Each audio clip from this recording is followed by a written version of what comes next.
Welcome to Catharsis, where we work you up around everything amorism. I'm Step, he, she, they, them. Let's go!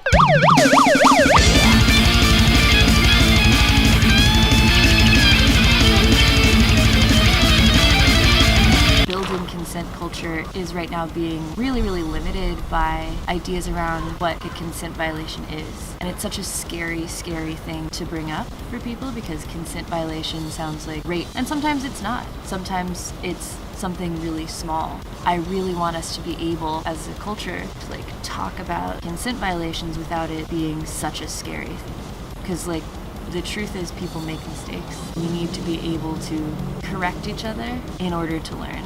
Right now, the way that we think about consent is affirmative consent, so having to say yes to something, which is not really how I think about what consent is. When you try to get the word yes out of someone, sometimes that makes people stop really paying attention to the more subtle or nuanced cues that they would otherwise be paying attention to. I saw it happen to a couple of friends of mine who clearly had great chemistry going on. I was excited for them. Later in the evening, she was clearly upset. What happened was he asked if he could kiss her, and then when she said yes, he took that to mean all right, all in. Because he was also very nervous to ask. And I know before he was oh, we're doing consent culture here, and that means I have to ask this question.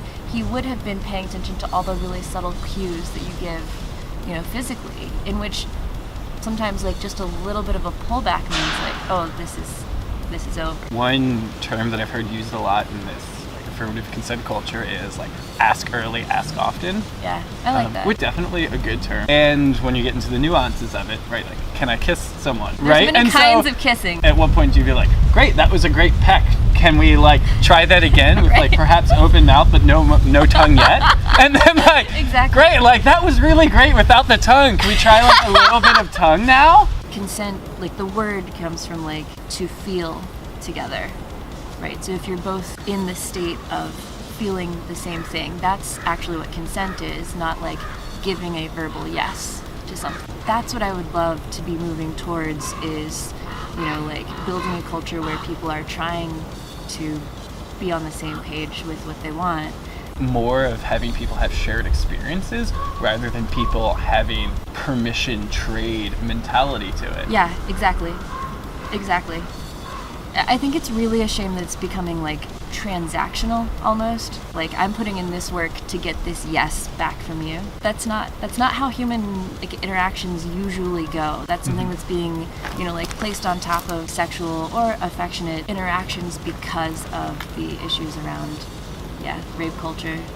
It's a sorry fix though, because it is creating this transactional thing. When you're looking for a transaction, then you're playing more of a game. When you're playing more of a game, that allows for more loopholes. I think an emphatic yes is a great step in the right direction. The whole yes means yes culture versus the no means no culture. The whole people have to opt in emphatically rather than opt out. Versus yes, progress, awesome. Yes. Let's keep making that progress. Do you know what time it is? What time is it? I think it's time to smash the patriarchy. What we have here is a real live representation of the patriarchy. The patriarchy. And we're gonna crush it! Tell us who this is! This is... I can't do it. Okay, you got it.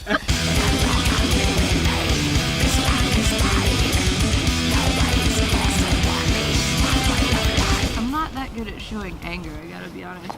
That was awesome. Thank you so much for watching. If you like that video, click through to our channel Slayful where you can see tons of others. We are #1 in everything amorism. Every comment, share you make on the page, you make on our videos, makes the world a more sex positive place, gets the word out there. Thank you for making a difference. Thank you for being awesome, and I will catch you next time.